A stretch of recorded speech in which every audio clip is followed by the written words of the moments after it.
പാണ്ഡവന്മാരും കൗരവന്മാരും സ്പ്ലിറ്റായി എന്ന് വെച്ചാൽ അവരിടയിൽ ഒന്നിച്ചു പോവില്ല.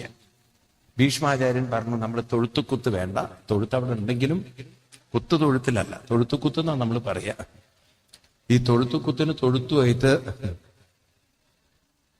ബന്ധമുണ്ടാവും. വീട്ടുകാർ തമ്മിൽ തൊഴുത്തുകുത്താന്നൊരു ഭാഷ ഇല്ലേ? ഇല്ലേ, അങ്ങനെ ഒരു ഭാഷ ഇല്ലേ? തമ്മിലടി തുടങ്ങി. ഇവര് പാർട്ടീഷൻ ചെയ്തു. ഹസ്തിനപുരം കൗരവന്മാർക്കും ഇന്ദ്രപ്രസ്ഥം പാണ്ഡവർക്കും. ഇന്ദ്രപ്രസ്ഥത്തിൽ ഭഗവാൻ മയനെ കൊണ്ട് കൊട്ടാരം പണിയിപ്പിച്ചു. അങ്ങനെ കൊട്ടാരത്തിന്റെ പണിയൊക്കെ പൂർത്തിയായി. ഹൗസ് വാമിങ്, അതിന് രാജാക്കന്മാരെ ക്ഷത്രിയ ഭാഷയിൽ അതിന് പറയാ രാജസൂയ എന്ന് പറയും. എന്താണ്? അപ്പം ഇവിടെ ധർമ്മപുത്രരെ ചക്രവർത്തിയായി അവരോധിക്കുക. അപ്പൊ ആ ചക്രവർത്തിയാവണമെങ്കിൽ അതിന് വേണം ഒരു ചടങ്ങ്. അതിന്റെ പേരാണ്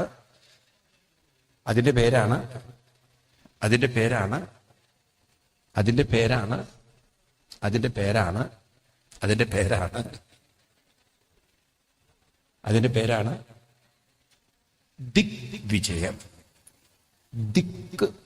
ദിക്കുകളെ ജയിക്കുക.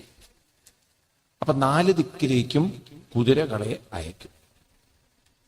ഈ കുതിരകൾ ഓരോ സ്ഥലത്തുകൂടെ ഇറങ്ങിപ്പോകും രാജ്യത്തിലൂടെ. ഏതെങ്കിലും ഒരു രാജാവ് ആ കുതിര ആരുടെയാണ്? ഇന്ന ആളുടെയാണ്. പിടിച്ചു കെട്ടിയിട്ടില്ലെങ്കിൽ കപ്പം കൊടുക്കണം. പിടിച്ചു കെട്ടിയാൽ ആ രാജാവുമായിട്ട് യുദ്ധം ചെയ്യണം. ഇതാണ് നിയമം. കാരണം ഒരു ചക്രവർത്തിയാവുന്ന അനേകം നാട്ടുരാജാക്കന്മാരുടെ ഇപ്പൊ നമ്മൾ പ്രധാനമന്ത്രി എന്ന് പറയുന്നത് ഒരുപാട് മുഖ്യമന്ത്രിമാരുടെ മുകളിലാണ് ആര്? പ്രധാനമന്ത്രി. മുഖ്യമന്ത്രിമാരെക്കാൾ അധികാരം ആർക്കുണ്ട്? പ്രധാനമന്ത്രിക്കും. ഇതുപോലെ കൊച്ചു കൊച്ചു നാട്ടുരാജാക്കന്മാരെക്കാൾ അധികാരം ചക്രവർത്തി എന്ന് പറയും. ഇന്ന് പ്രധാനമന്ത്രി എന്ന് പറയുന്ന പോസ്റ്റായിരുന്നു, അന്ന് ചക്രവർത്തി. അന്ന് മുഖ്യമന്ത്രി എന്ന് പറയുന്ന ആൾക്കാർ നാട്ടുരാജാക്കന്മാർ, ഓരോ നാടിന്റെയും. അപ്പൊ അന്നേ കാലത്ത് ഇവിടെ ഫെഡറൽ സിസ്റ്റങ്ങൾ ഉണ്ട് എന്ന് പറയും. ഈ നാട്ടുരാജാക്കന്മാർ കപ്പം കൊടുക്കും. എന്ത്? കപ്പയല്ല, അത് കോട്ടയായിരുന്നില്ല. എന്താ കിലോ കണക്കിന് കപ്പ അയക്കാൻ. അപ്പൊ അവര് മാസം ടാക്സ് കൊടുക്കും. ഈ ടാക്സിന് അന്നത്തെ പേരാണ് എന്ത്? കപ്പം. അപ്പൊ ഉറപ്പാണ് ഈ ജരാസന്ധൻ ഒരിക്കലും അന്നത്തെ കാലത്ത് പാണ്ഡവരെ ഉൾക്കൊള്ളുന്ന ആളായിരുന്നില്ല. എന്ന് മാത്രമല്ല, കൃഷ്ണൻ പാണ്ഡവ പക്ഷത്ത് നിൽക്കുന്നുണ്ട്. കൃഷ്ണനെ ഒട്ടും ഇഷ്ടമില്ലാത്ത ആളായിരുന്നു ആര്? ജരാസന്ധൻ. ജരാസന്ധനാണെങ്കിൽ കുറെ നാട്ടുരാജാക്കന്മാരെ തന്റെ കസ്റ്റഡിയിൽ വെച്ച് അവരെ കൊല്ലാനും നിൽക്കുക. കാരണം അവരെ തന്നെ അംഗീകരിക്കാത്ത നാട്ടുരാജാക്കന്മാരെയൊക്കെ പിടിച്ചുകൊണ്ടിരും. ജയിലിലിട്ടിട്ട് അവരെ കൊല്ലാൻ വേണ്ടി കാത്തിരിക്കുകയാണ്. അപ്പൊ ഇവിടെ രാജസൂയവും നടക്കണം, ആ നാട്ടുരാജാക്കന്മാരെ രക്ഷിക്കുകയില്ല. അപ്പൊ ഭഗവാൻ പാണ്ഡവരോട് പറഞ്ഞു, കുതിര അഴിച്ചുവിടാൻ. കുതിര അഴിച്ചുവിട്ടു. കുതിരയെ ജരാസന്ധൻ പിടിച്ചു കിട്ടി. അതായത് കപ്പം കൊടുക്കാൻ തയ്യാറായി. അപ്പൊ പിന്നെ യുദ്ധം വേണം. ഭഗവാൻ കൃഷ്ണൻ പറഞ്ഞു, ഭീമസേനോട് പറഞ്ഞു പോവാൻ.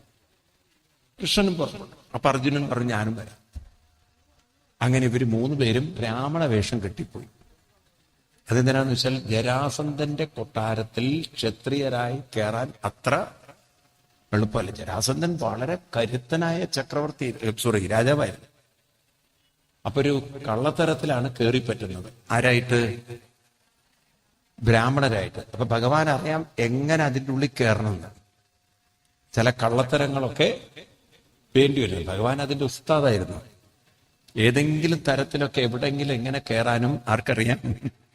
എല്ലാ ടെക്നിക്കും അറിയുന്ന ആളായിരുന്നു. സത്യത്തിൽ ഇങ്ങനെ കൃഷ്ണൻ പാണ്ഡവരെ കൂടെ ഇല്ലെങ്കിൽ അവർ ഈ ജന്മം ജയിക്കണ പ്രശ്നമില്ല.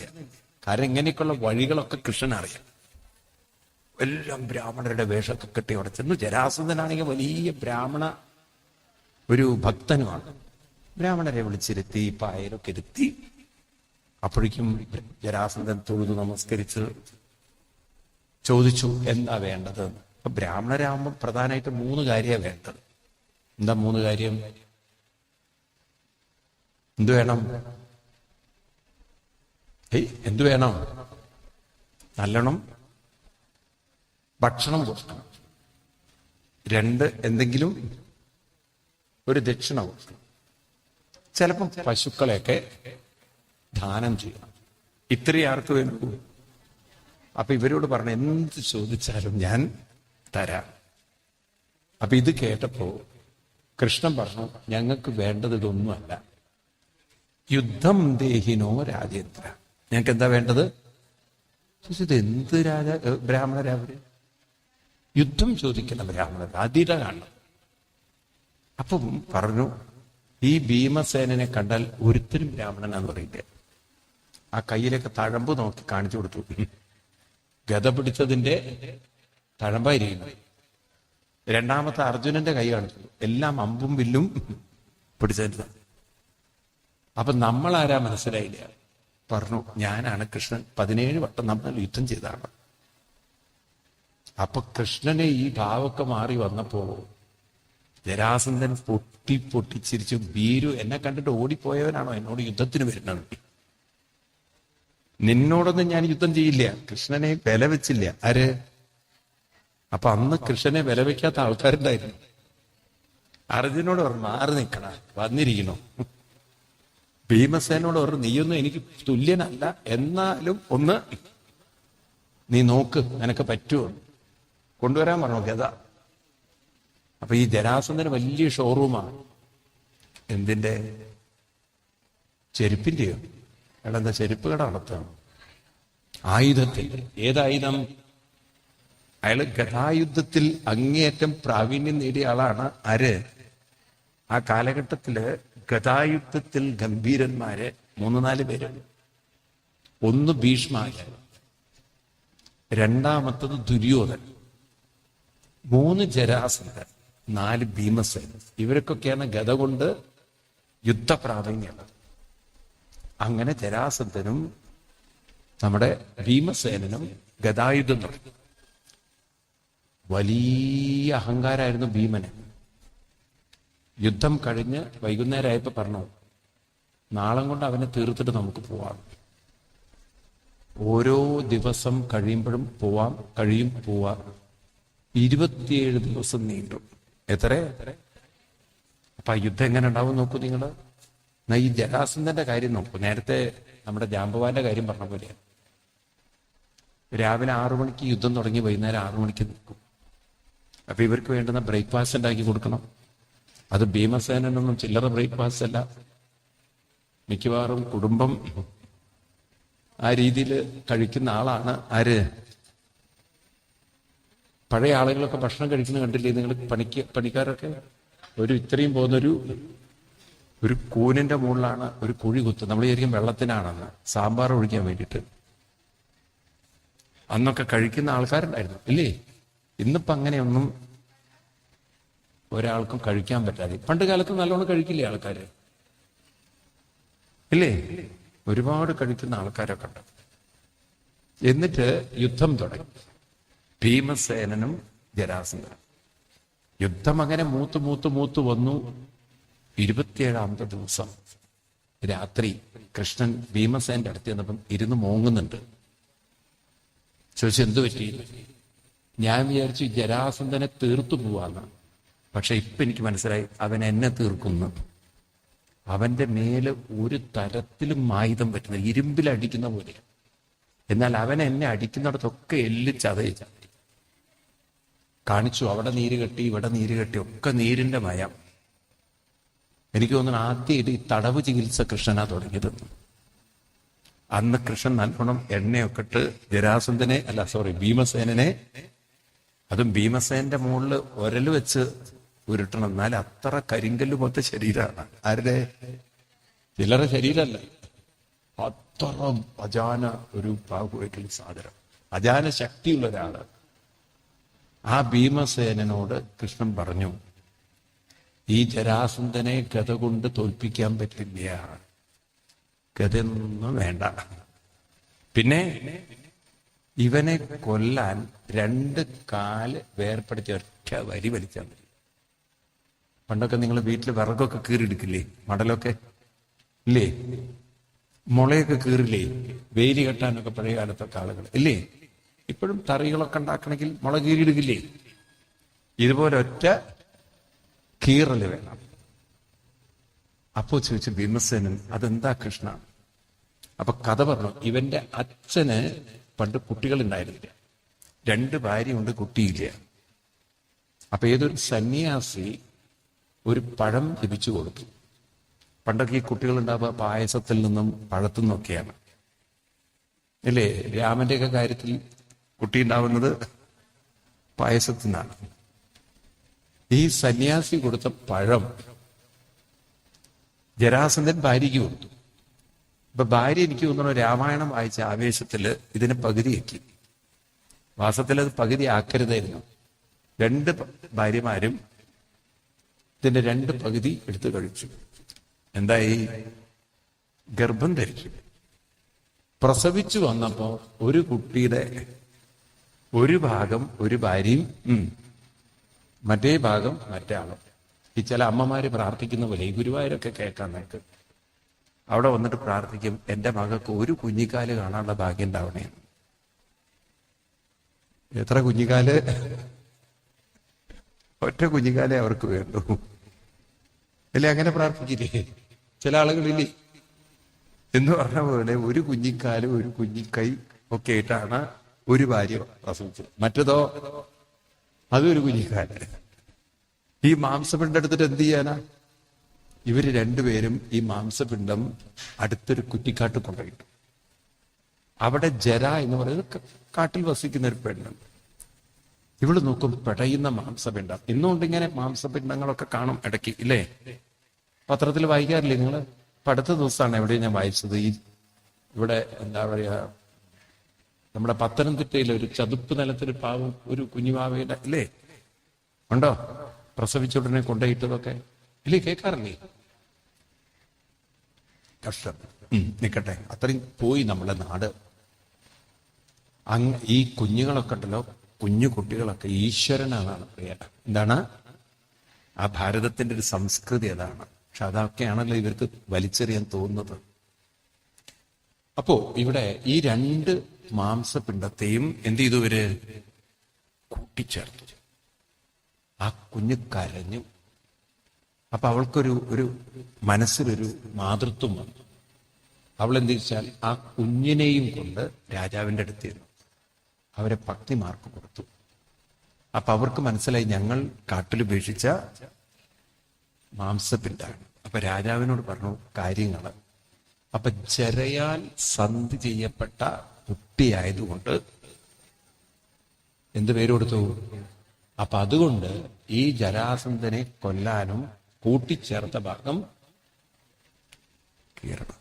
അപ്പൊ ഭീമസേനൻ പറഞ്ഞത്, അന്ന് പറഞ്ഞിരുന്നെങ്കിൽ ഈ പണി അന്ന് തീർക്കില്ലായിരുന്നു.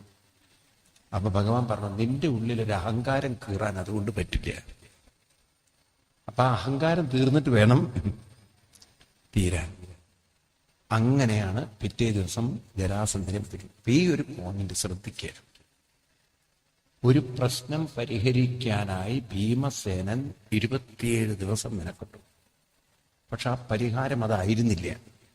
പരിഹാരം കൊണ്ടുവന്നില്ല. ജരാസന്ധൻ എന്ന ഒരു പ്രശ്നത്തെ പരിഹരിക്കാൻ 27 ദിവസമാണ് ആര് മെനക്കെട്ടത്? ഭീമസേന. പക്ഷെ അതായിരുന്നില്ല പരിഹാരം. ആണോ? ഗദ കൊണ്ട് ഇല്ലാതാക്കാൻ പറ്റുന്നവനായിരുന്നില്ല ആര്? ഇത് നമ്മൾ പഠിക്കണം. നമ്മൾ ഉദ്ദേശിക്കുന്ന രീതിയിലായിരിക്കില്ല പല പ്രശ്നങ്ങൾക്കും പരിഹാരം. കൃഷ്ണൻ അതിന് വഴി പറഞ്ഞു കൊടുക്കുന്നത് വേറൊന്നാണ്. അത് ക്ലിക്ക് ചെയ്യണം. മനസ്സിലാവുണ്ടല്ലോ?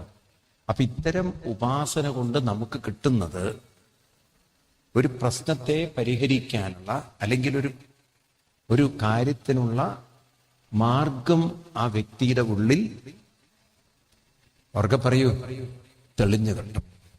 മനസ്സിലാവുണ്ടോ? അതുകൊണ്ടാണ് ഞാൻ പറഞ്ഞ 4 രീതിയിൽ ഉപാസിക്കണം. ഏതാ 4 രീതി? മറന്നുപോയോ? ഏതൊക്കെയാ പറഞ്ഞത്? അത് 4 വിട്ടു.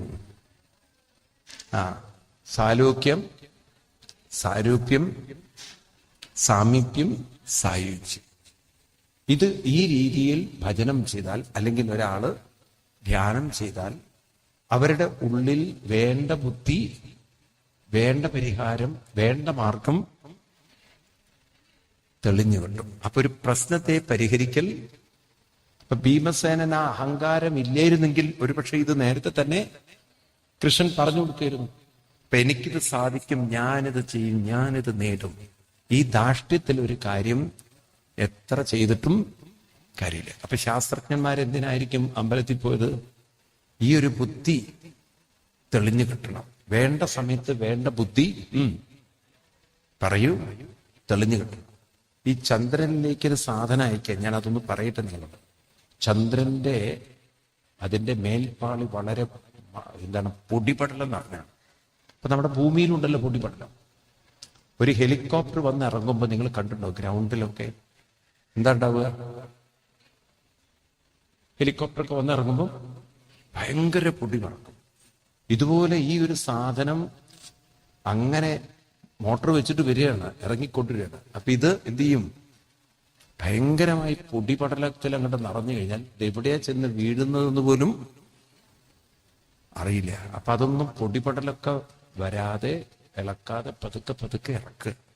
അതൊക്കെ വേണ്ട ബുദ്ധി വേണ്ട സമയത്ത് തെളിഞ്ഞു കിട്ടണം. അതുപോലെ അത് പ്രവർത്തിക്കണം. വേണ്ടേ?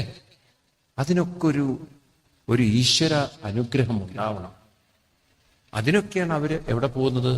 അല്ലാതെ ദേവി അവിടുന്ന് ദേവൻ അവിടുന്ന് ഒക്കെ ചെയ്യുന്നതല്ല.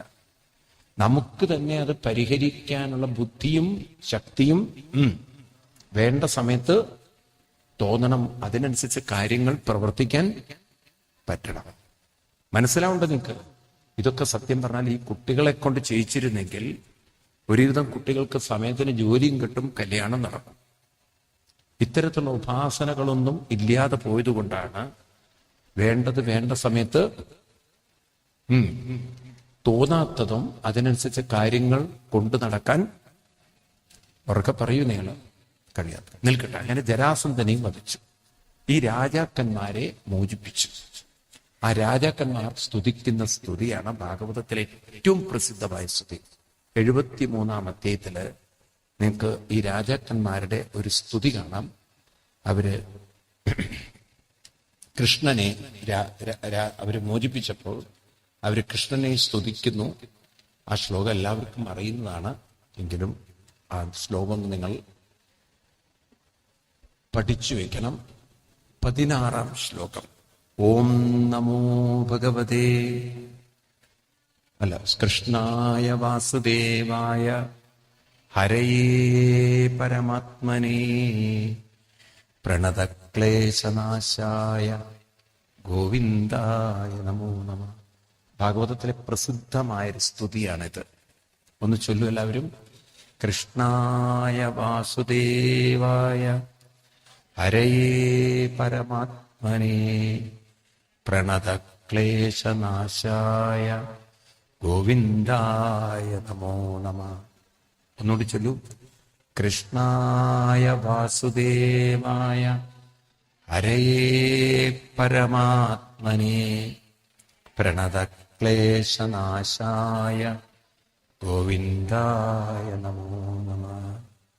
ഇപ്രകാരം അവര് ഭഗവാനെ സ്തുതിച്ചു.